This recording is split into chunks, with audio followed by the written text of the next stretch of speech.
और दोनों के पास कम पैसा आता है, हमारी अर्निंग लिमिटेड है, लेकिन आपके पास ये सेविंग मशीन कहाँ से आ गया?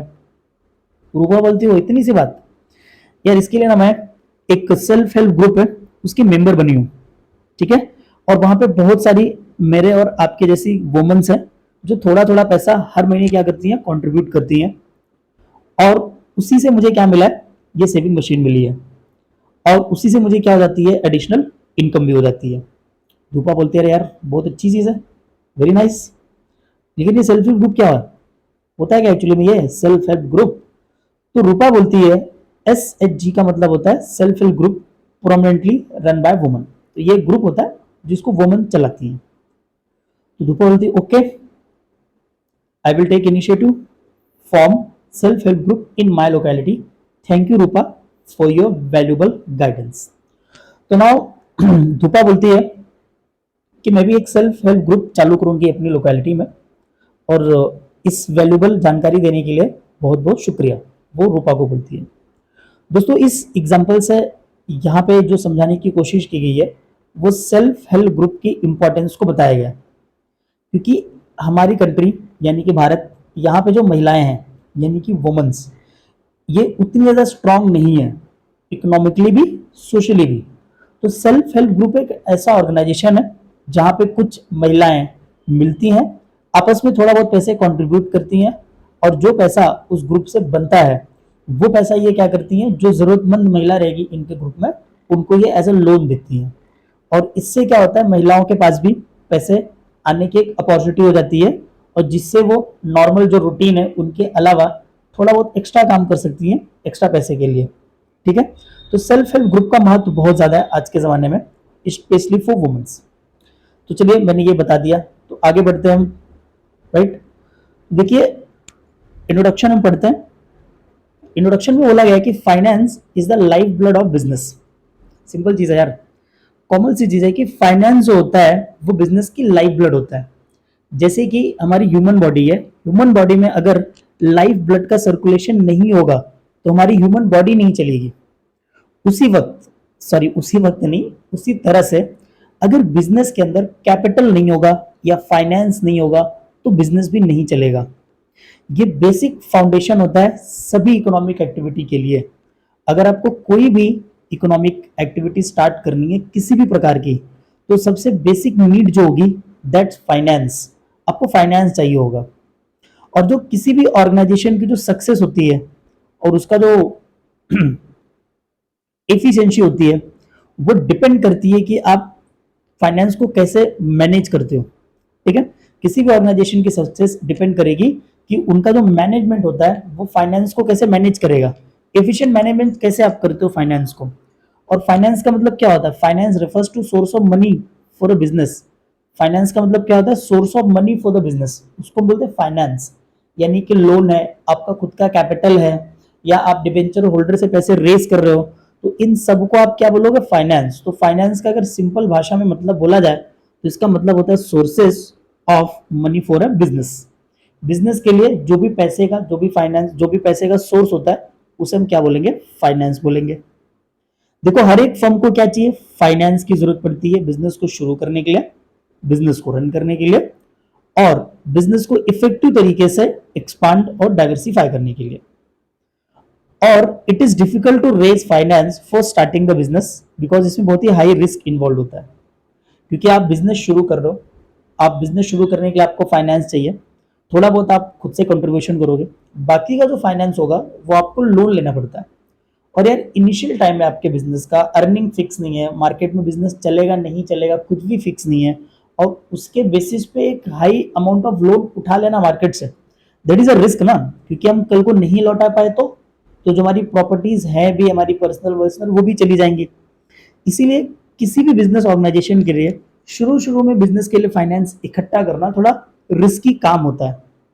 तो ये जो चैप्टर है, ये चैप्टर ना एक ओवरव्यू देता है सोर्सेस ऑफ फाइनेंस, जो ना हमको different different financial institution provide करते हैं, ठीक है। ये जो सोर्स ऑफ फाइनेंस है ये ना आपको डिफरेंट डिफरेंट इंस्टीट्यूट प्रोवाइड करेंगे, ठीक है। अब एक सिंपल सा एग्जांपल मैं देता हूँ। जैसे हमें ना एक छोटी सी इंडस्ट्री शुरू करनी है, स्मॉल स्केल इंडस्ट्री, तो जो मेन स्ट्रीम हमारे पास बैंक्स होती हैं, वहाँ पे बहुत सारी कंडीशंस होती हैं, ये होता है, दुनिया भर की चीज़ें होती है, फॉर्मेलिटीज़ होती हैं, जिसकी वजह से ना वहाँ से हमको लोन आसानी से नहीं मिल पाता है। तो इसकी वजह से हमने क्या किया है, अलग-अलग फाइनेंशियल इंस्टीट्यूशंस को सेटअप किया हुआ है। जो हमारी गवर्नमेंट है, उन्होंने क्या हुआ है, अलग-अलग फाइनेंशियल इंस्टीट्यूट सेटअप किया हुआ है, ताकि जो छोटे-मोटे उद्योग है हमारे देश में, छोटे जो बिज़नेसमैन है, छोटे जो बिज़नेस है, उनको आसानी से लोन मिल सके या फाइनेंस मिल सके। ठीक है? ये मेन फैक्टर है इस चैप्टर का। क्योंकि देखो जो बड़ा बिजनेस है ना, उसको आसानी से लोन मिल जाएगा यार। देखो जिसका करोड़ों का एसेट है, करोड़ों की प्रॉपर्टी है, उसको तो बैंक पूछता है यार आपको कितना लोन चाहिए सर, बताओ आप हमें। जैसे अंबानीज है, अडानीज है, इनको ना आवश्यकता नहीं है इतना ज्यादा झिकझिक करने के लिए लोन के लिए, क्योंकि इनकी फाइनेंशियल एसेट्स इतनी है कि बहुत ज्यादा या बहुत आसानी से इनको लोन मिल जाएगा। ठीक है दोस्तों, थोड़ा सा डॉग बार्किंग कर रहे हैं हमारे यहाँ, तो थोड़ी अगर भौंकने की आवाज़ आएगी तो उसके लिए सॉरी, क्योंकि इतना मैं वीडियो बना चुका हूँ तो इसको मैं इंटरप्ट नहीं करूंगा। ठीक है, तो ये चैप्टर आपको ओवरव्यू दोगा अलग अलग सोर्स ऑफ फाइनेंस जो अवेलेबल होंगे कहाँ, डिफरेंट फाइनेंशियल इंस्टीट्यूट्स के सामने। ठीक है, मैंने बता दिया ये डिफरेंट फाइनेंशियल इंस्टीट्यूट्स को हमने क्यों सेटअप किया है, क्योंकि छोटे मोटे बिजनेस को लोन नहीं मिलता, तो उनके लिए अलग से हमने लोन की सुविधा की है ये फाइनेंशियल इंस्टीट्यूट्स के थ्रू। और बाकी जो बड़े बड़े बिजनेस यूनिट्स हैं, बड़े बड़े जो बिजनेस कंपनीज है, उनको आसानी से लोन मिल जाता है। ठीक है, चलिए दोस्तों, अब हम इसमें पहला इंस्टीट्यूट पढ़ लेते हैं। और आपका पहला इंस्टीट्यूट क्या है, small industrial development bank of India. देखो नाम से पता चलता है कि small industrial development bank of India, यानी इनका काम क्या होगा, छोटी इंडस्ट्रीज को डेवलप करना। स्मॉल इंडस्ट्रियल डेवलपमेंट बैंक का काम क्या होता है, जो छोटी छोटी इंडस्ट्रीज होंगी उनको डेवलप करने में मदद करना। तो डेवलप करने से मतलब होता है कि उनको रन करने में भी थोड़ा फाइनेंशियल, सॉरी, बिजनेस को शुरू करने के लिए भी थोड़ी फाइनेंशियल हेल्प करना, रन करने के लिए भी, उनको डेवलप करने के लिए भी। ये काम हमने देखे रखा किसको, सिडबी को। तो थोड़ा सा बैकग्राउंड समझते हैं, सिडबी क्या है और कब शुरू हुई थी। देखिए, small industrial development bank of India को हमने स्टैब्लिश किया था 2 अप्रैल 1990 को। ये आपका पहला पॉइंट है, बेसिक सा फैक्ट्स है, आप याद रखिए कि small industrial bank of India was setup या फिर स्टैब्लिश इन 2 अप्रैल 1909। ठीक है, sorry 1990, and it was establish under the small industrial develop bank of India act 1988। तो हमने क्या किया, 1988 में एक एक्ट पास किया, small industrial development bank of India 1988, और उसके 2 साल बाद हमने इस एक्ट को इंप्लीमेंट कर दिया 2 अप्रैल 1990 को, और हमने सेटअप कर दिया सिडबी। देखो जब ये इनिशियली शुरू हुई थी सिडबी, तो ये ना इंडस्ट्रियल बैंक ऑफ इंडिया की सब्सिडरी थी, यानी इसके जो मैक्सिमम शेयर्स थे वो किसके पास थे, वो थे आईडीबीआई, यानी कि इंडस्ट्रियल बैंक ऑफ इंडिया। दोस्तों सब्सिडरी कंपनी आपने पढ़ा रहेगा, होल्ड कंपनी आपने पढ़ा रहेगा। ठीक है, होल्डिंग कंपनी, सॉरी। तो अगर कोई बड़ी कंपनी है और वो छोटी कंपनी के मैक्सिमम शेयर्स को अपने पास खरीद लेती है, तो उसे हम क्या बोलेंगे, होल्डिंग कंपनी। जिसने खरीद लिया वो होल्डिंग कंपनी, और जिसके शेयर्स खरीद लिए गए वो कहलाएगी सब्सिडरी कंपनी। तो ये जो small industrial development bank of India थी, शुरू में जब ये इनिशियली चालू हुई थी, तो इसके ज्यादातर शेयर्स आईडीबीआई के पास थे, इसीलिए क्या थी, सब्सिडरी थी किसकी, स्मॉल इंडस्ट्रियल, सॉरी, आईडीबीआई की। यानी सिडबी जो थी वो सब्सिडरी थी किसकी, आईडीबीआई की। प्रेजेंटली आप देखोगे इसकी ओनरशिप अब टोटली किसके पास चली गई, सिडबी के पास है। इसके 34 पब्लिक सेक्टर इंस्टीट्यूट है कुल मिला के, और सिडबी का जो हेड ऑफिस है वो लखनऊ में है, यूपी, यानी कि उत्तर प्रदेश में। ये उत्तर प्रदेश की राजधानी आप बोल सकते हो, कैपिटल बोल सकते नहीं यार, कैपिटल ही है लखनऊ, और वहां पे ये ऑफिस अवेलेबल है, इनका हेड ऑफिस। इनके ना 15 रीजनल ऑफिस हैं और 48 ब्रांचेस ऑपरेट करते हैं ऑल ओवर इंडिया। ठीक है, और इनका काम क्या होता है, it also coordinate the functions of institute engaged in similar activity. देखो दोस्तों, small industrial development bank of India का मेन काम क्या है, जो हमारे यहाँ स्मॉल इंडस्ट्रीज होती हैं जिनको कहा जाता है एमएसएमई, यानी कि माइक्रो स्मॉल मीडियम इंटरप्राइज, इनको डेवलप करना। इनका मेन मकसद होता है एमएसएमई को डेवलप करना।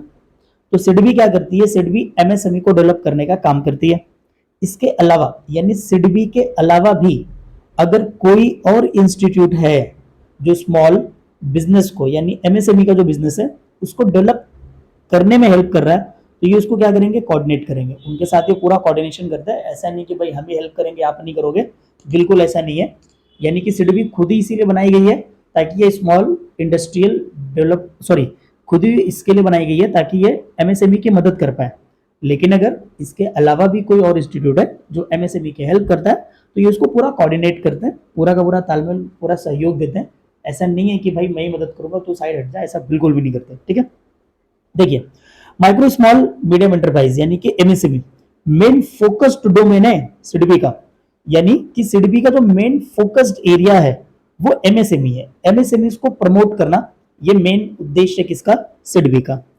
एमएसएमई बहुत ही इंपॉर्टेंट रोल प्ले करती है इंडियन इकोनॉमी में। ऐसा क्यों यार, हमने क्यों लगा दिया इनको बेचारों को एमएसएमई के पीछे, कि आपने एमएसएमई के लिए सिडबी एक इंस्टीट्यूट ही बना दिया कि भाई आप देखो एमएसएमई को, आप संभालो एमएसएमई को, पूरा देखभाल आप ही करोगे। तो कुछ तो बात होगी ना, एमएसएमई हमारे लिए कुछ तो इंपॉर्टेंट रखता होगा गवर्नमेंट के लिए कि सरकार ने सिडबी को स्टैब्लिश कर दिया कि भाई आप एक काम करो एमएसएमई को देखो, तो सरकार के लिए एमएसएमई इंपॉर्टेंट होगी।